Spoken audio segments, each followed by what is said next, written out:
Oh, you got a critter.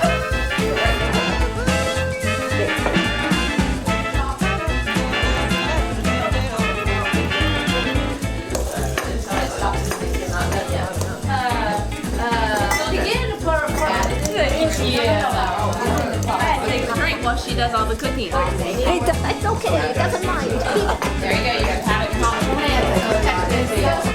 We need to chop the onion. Very There we go.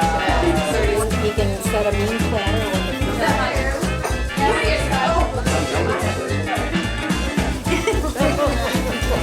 Wait for your egg pickle time.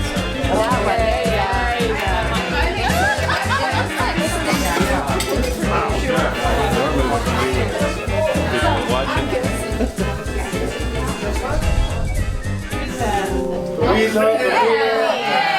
About the whole power outage and all that. She's like, Yeah, right. can you imagine how many babies will be born in the next 9 months?